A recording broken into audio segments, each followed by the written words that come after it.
전해드립니다. 그렇기 때문에 동부지소 사건 사태와 관련해서는 추미애가 지금 현재 물론 추미애 이상의 고위직들 또 정치적인 법적 책임이 당연히 검토돼야 되겠지만은 이미 직무유기 혐의로 고발돼 있어요. 그래서 이 동부지소 사태에 관해서는 검찰에서 좀 빠른 속도로 수사를 진행해야 되겠다는 말씀을 드리고 싶습니다.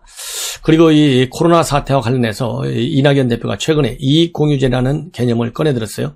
이익공유제를 꺼내들면서 많은 비판을 받았는데 여전히 굽히지 않고 오늘 있었던 최고위원회에서 다시 한번 구체화시켰습니다. 그래서 이 이익공유제와 관련된 TF팀까지 만들었고요. 3가지 원칙을 제시했어요. 첫째가 민간의 자발적 참여다. 자, 그러면 이낙연 대표, 여당의 대표가 이렇게 집요하게 하는데 민간이 자발적 참여라고 할 때 이 자발적, 이게 자발성이 있겠습니까? 정권에 찍히면 어떻게 되는 거 기업들이 다 아는데요. 이것이 일종의 새로운 문재인식, 이낙연식 국정농단이 되지 않을까 하는 우려를 떨쳐버릴 수가 없고요. 둘째는 당과 정부는 후원자 역할, 이게 후원자 역할, 이런 거는요 그냥 민간한테 맡겨버려요. 이걸 당 안에다가 TF까지 만들으니 어떻게 후원자 역할이 되냐고요. 압박 역할을 하는 것이죠. 그 다음에 3번째, 플랫폼 경제시대에 적합한 상생협력 모델을 개발했으면 한다. 그러면 플랫폼 시대의 상생협력 모델을 왜 꼭 이익공유제라고 하는 개념에 몰아놓고 상생 모델을 만들어야 되느냐. 이런 것들이 다 의혹을 받지 않을 수가 없다. 오늘날 지금 민주당 정권이 지금 현재까지 해오고 있는 여러 가지 행태를 종합적으로 보면 많은 의혹이 제기되지 않을 수가 없고 이런 것이 신적폐로 쌓이지 않을 수가 없는 그런 급박한 상황에 지금 처해 있는데도 불구하고 여당의 대표라는 사람이 이런 아이디어나 내고 앉아 있으니까 지지율이 계속 이재명하고 10% 이상의 차이가 나지 않느냐. 이렇게밖에 볼 수 없어요. 자, 이렇게 전국이 굉장히 어지러운 상황에서 이 최재성 정무수석이 CBS 뉴스와의 라디오와 인터뷰를 했습니다. 여기서 내용을 몇 가지만 간략하게 말씀을 드리면 대통령의 전직 대통령 사면은 국민의 입장에서 국민의 눈높이에서 해야 한다. 여기에서 얘기할 국민이 누구예요? 친빠 친문 세력을 얘기하는 거 아니겠어요? 이렇게 언어의 유의에만 빠지고 있는 청와대 정무수석 한심하다는 얘기는 안 할 수가 없고요.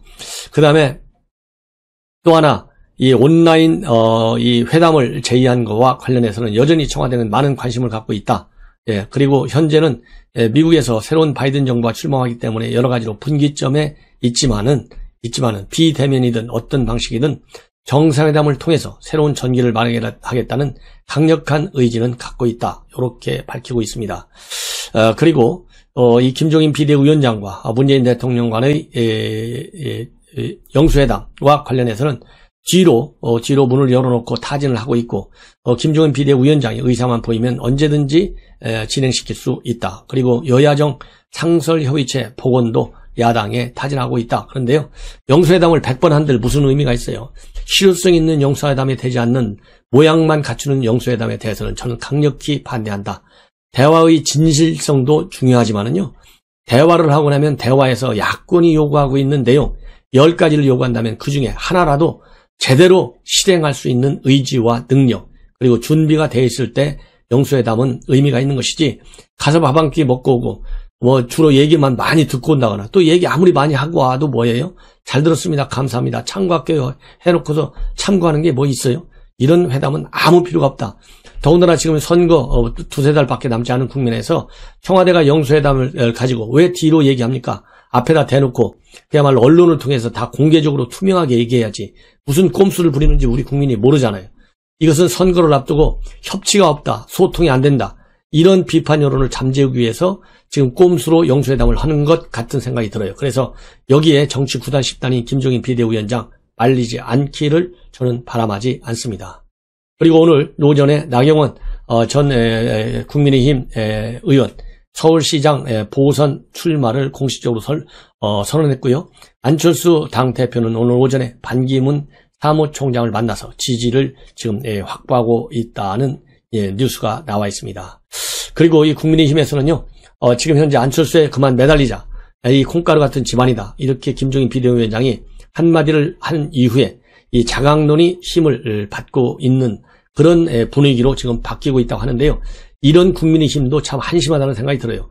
아니 비대위원장이 얘기하면 움직이고 얘기 안 하면 안 움직이고 언제까지 이런 식의 당 운영과 그리고 이 당의 대여 투쟁에 그리고 이 야권의 선거 전략에 말려들기만 할 것이냐. 예, 참 한심하다는 얘기를 하지 않을 수 없다는 그런 생각이 듭니다. 그리고 오늘 오전 10시 반부터 이 정인이 이 재판이 공식적으로 열리고 있습니다. 그래서 800여 명의 이 부모님들이 이 어린아이를 가진 부모들이 방청을 신청해서 이 관심을 표명하고 있는데요. 검찰에서 오늘 오전에 이 재판에서 전격적으로 그동안에는 아동학대 치사죄로만 적용했는데 살인죄로 공소장 변경을 신청했다. 왜냐하면 그동안에는 이 살인죄를 적용하기 위한 이 원인 파악이 제대로 안 됐는데요. 최근에 이 췌장 같은 장기가 끊어지는 심각한 복부 손상이 있었다는 사실이 알려지면서 살인 의도가 있었던 것으로 결론을 내리고 법의학자들의 재감정 결과를 토대로 살인 혐의를 적용하겠다는 것으로 입장을 바꿨습니다. 참고로 이 살인죄가 적용되면요, 기본 형량이 10년에서 16년이고 가중 요소가 인정될 경우에는 무기징역도 가능합니다. 그렇지만 아동학대 치사 혐의의 경우에는 기본 형량이 4년에서 7년밖에 되지 않고 6년에서 10년 정도의 가중밖에는 되지 않는 그런 이 법 처벌에 있어서 현격한 차이가 있기 때문에 이렇게 공소장 변경을 신청한 것으로 보입니다. 자, 이후에는요, 이 김학의 전 법무차관의 출금 금지와 관련해서 이 법무부와 대검의 문서 조작이 팀플레이 형식으로 매우 집요하게 이루어졌다. 이 얘기는 여러분들께 수차례 걸쳐서 말씀을 드렸고요. 그 인물들 보면은 이용구 기획의 김용민 이 부기획자, 그리고 실행에 옮긴 사람은 이규원이 주연 배우 이렇게 되어 있고요. 또 숨겨진 주연 배우 김태훈 당시 기조부 과장, 그 다음에 또 이 주연급 배우 중에 한 사람이 바로 이성윤 당시 반부 배우장. 이 사람은 동부지검에다가 사건 번호 부여해달라고 이 압박을 가한 의혹을 받는 사람이에요. 그리고 이 맨 뒤에서 무대 뒤에서 지휘 감독을 한 총지휘 감독자가 박상기 장관이고 박상기 장관의 특보 정도 되는 사람이 이종근 당시 정책보좌관이다. 그래서 이종근이가 말이죠. 굉장히 참 아이러니컬하게도 현재 대검에서 이 사건을 수사 지휘하고 있는 웃지 못할 사안이 벌어지고 있는 거예요. 그래서 특임검사 빠르면 빠를수록 좋다는 얘기를 하지 않을 수가 없고, 이러다 보니까 당시 기조부장이었던 문찬석 지난번에 광주지검장하고 추미애의 수사권 지휘권 발동 이런 거와 관련해서 이 불만을 표시하고 이 사표를 내고 나간 분이죠. 그래서 이 문찬석 검사가 당시 기조부장이었는데 빼곡하게 다 적어놔라, 이렇게까지 얘기를 했던 사건이 바로 출국 금지 사건입니다. 이러다 보니까요, 이게 이제 공론화되고 있고, 이 언론의 이 관련 내용들이 전부 다 보도되다 보니까 검사 그리고 판사들이 지금 난리를 치고 정면 반박하고 나섰습니다. 왜냐하면 법무부에서 어제 느닷없이 문자를 보냈잖아요. 어제 이 추미애가 문자를 보냈는데 긴박한 상황이기 때문에 불가피했다. 그리고 이 문제가 되고 있는 이규원 검사는 사실상 동부지검에 겸직 발령이 됐기 때문에 수사할 수 있는 자격이 된 것이다.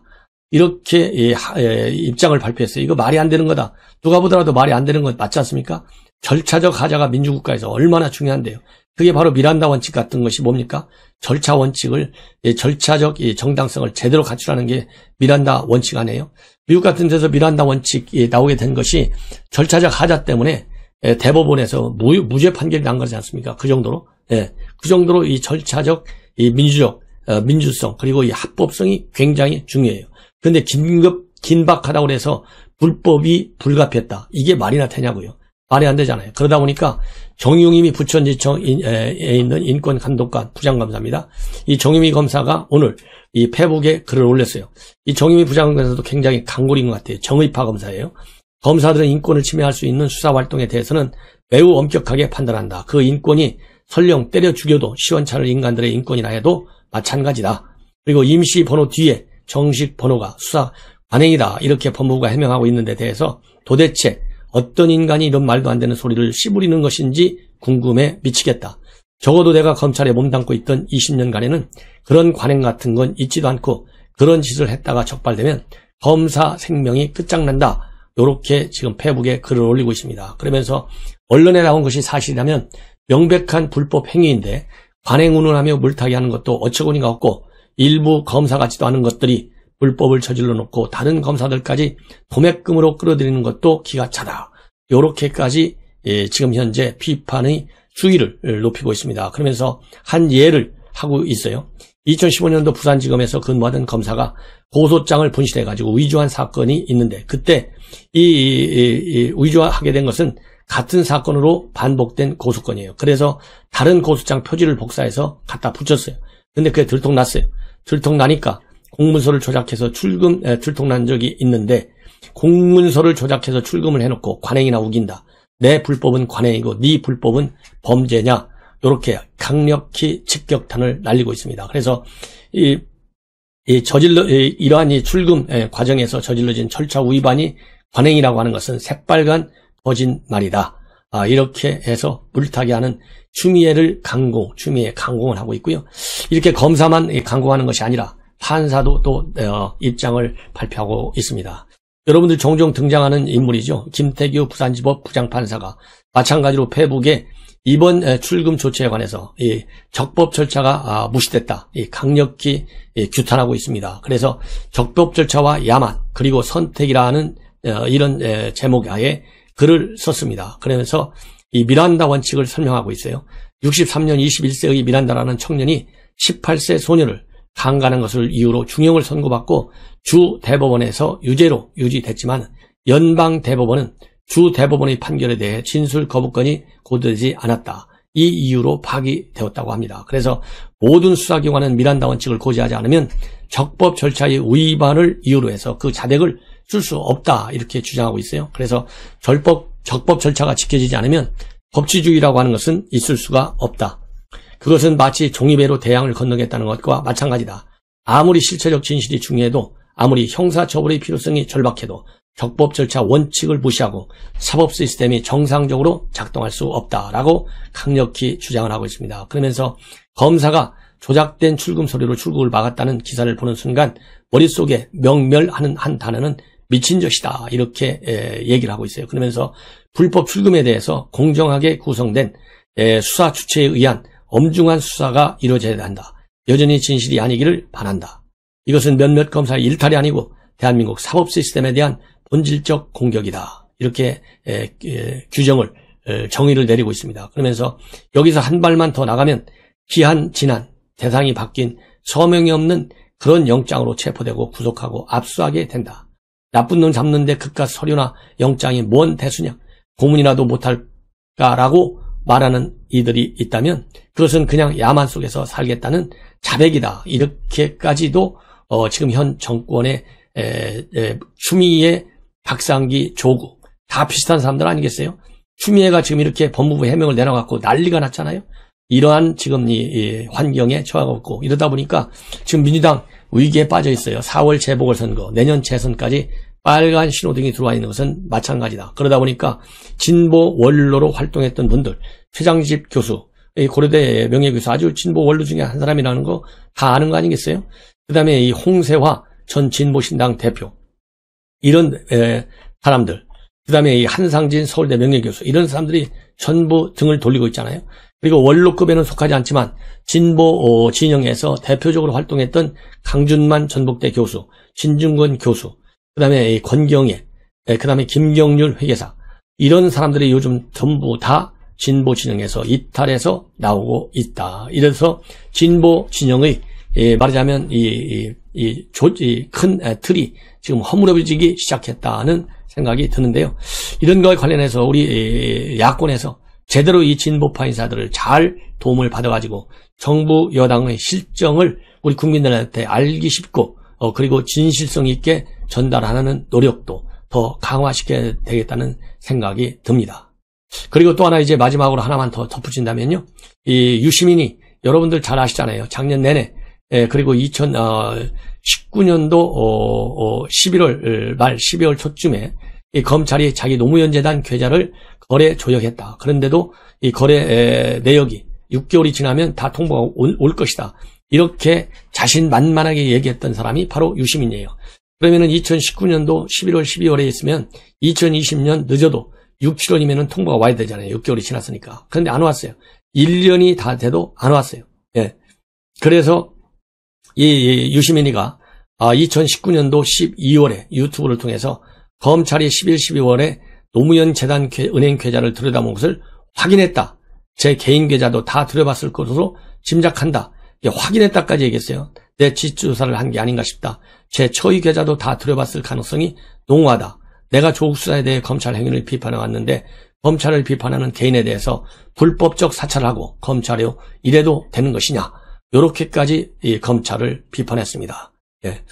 그리고 지난 작년 7월 24일 날 검찰의 채널A 사건 수사심의위원회가 열리는 그날 낮에도 MBC 라디오를 통해서 한동훈 검사가 있던 대검 반부패 강력부 쪽에서 자기 계좌를 들여봤을 가능성이 높다. 그리고 이 검찰에서는 사실이 아니라고 계속 반박했잖아요. 그런데 억울하다면 사실을 확인해서 나를 혼내면 될 것 아니냐. 이렇게까지 비판의 수위를 높였던 사람이 바로 유시민이에요.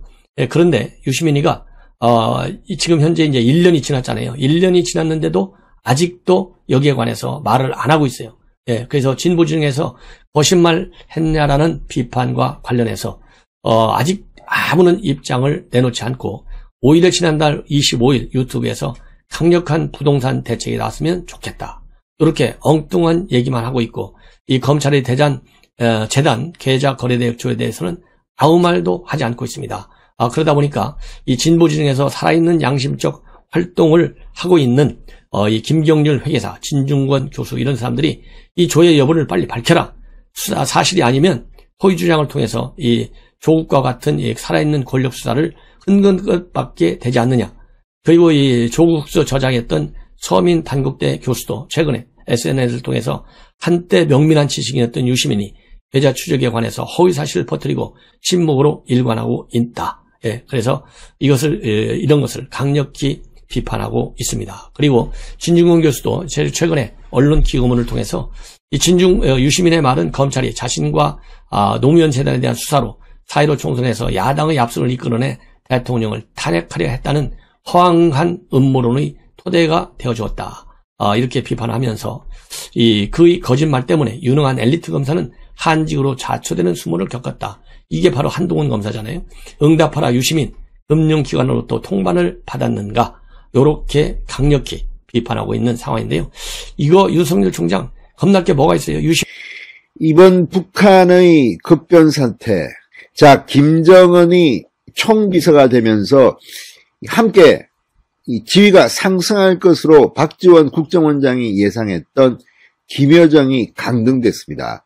자, 이런 사실은 이번에 다시 한 번 더 확인됐는데 이 김여정이 이런 강등에 대한 불만 때문인지 남한을 향해서 아주 욕짓거리 같은 그런 불만을 쏟아냈습니다. 자, 그런데 문제는 지금 문재인 대통령은 이런 북한을 향해서 또 헛발질을 하기 시작했다는 겁니다. 문재인 대통령이 지난 신년사에서 이 북한에 대해서 비대면 회의를 이야기했습니다.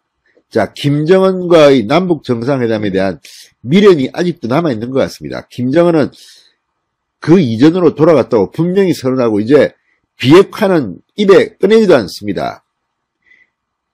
ICBM뿐만 아니라 지금 SLMN, SLBM 아무튼 할 수 있는 모든 핵 관련 무기를 개발하겠다고 선언한 상태인데 문재인 대통령은 아직도 정신을 못 차린 것 같습니다. 그런 북한을 향해서 언제 어디서든 만날 수 있다면서 코로나 상황이니까 비대면 회의도 할 수 있다. 자, 이 말이 떨어지기가 무섭게 지금 통일부는 4억 원짜리 이 비대면 회의 영상 회의실을 만들겠다고 합니다. 자, 그런데 이 김여정이 내뱉는 독설은 간단치 않습니다. 새해 들어서 김정은이 처음으로 남한을 향해서 입을 여는 겁니다. 그런데 그 표현이 특등 머저리들입니다. 특등 머저리들. 누구겠습니까? 문재인 대통령을 지칭하는 거 아니겠습니까? 뻔한 거 아니겠습니까? 자, 지금 김여정은 문재인 일당을 향해서 특등 머저리들이라고 저주를 퍼붓고 있는데 문재인 대통령은 아직도 미련을 벗지 못하고 비대면 영상회의라도 하자? 지금 제정신입니까? 진성호의 융단 폭격 시작합니다. 문재인 대통령을 융단 폭격합니다.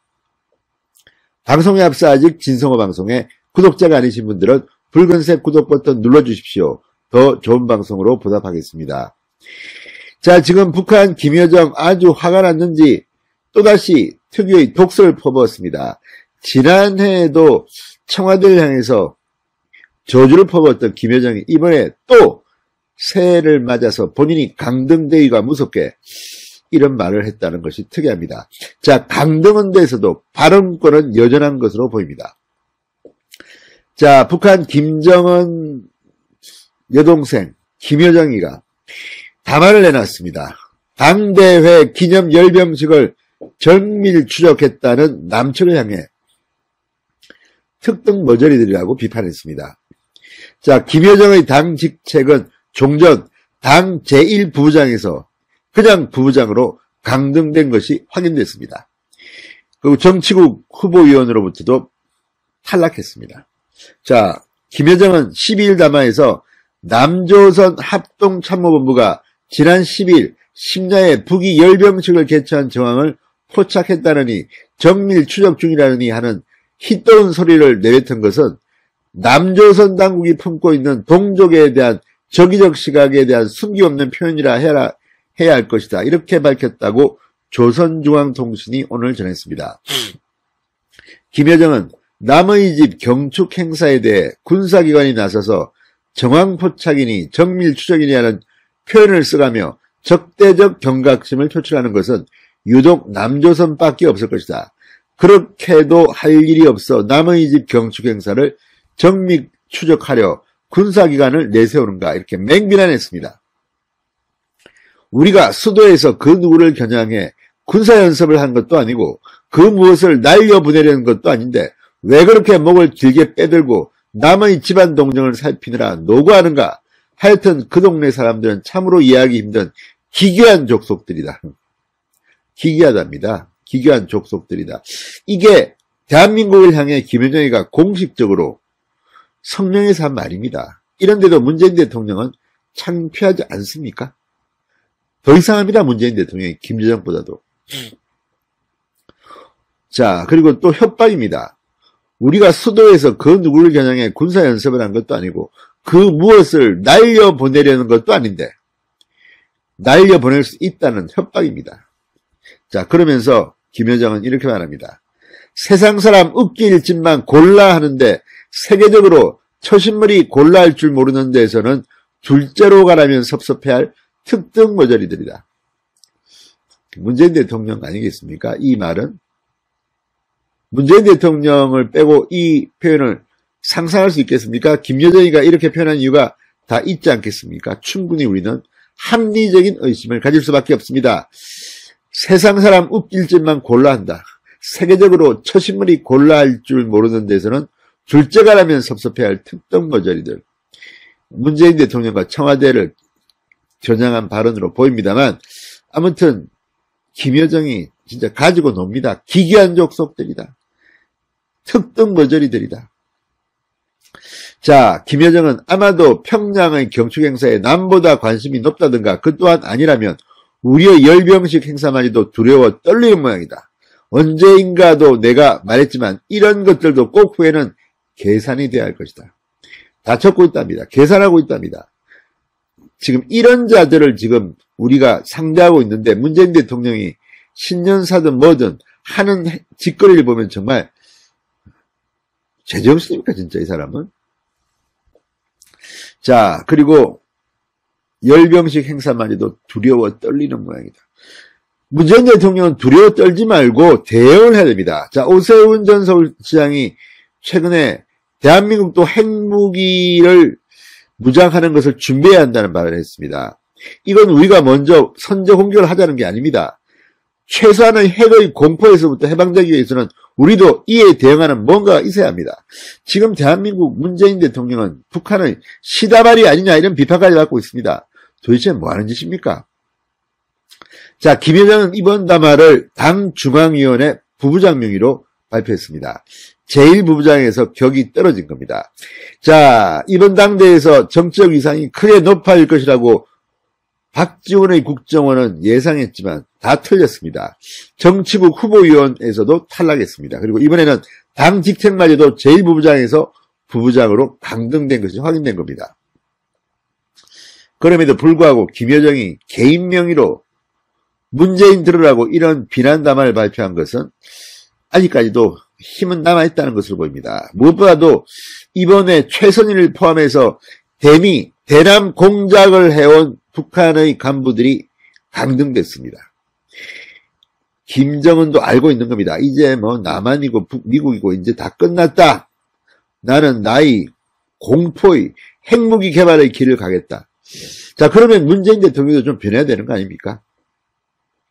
자, 김여정은 지난해 3월 본인 명의의 첫 담화에서 청와대를 향해 이렇게 말했습니다.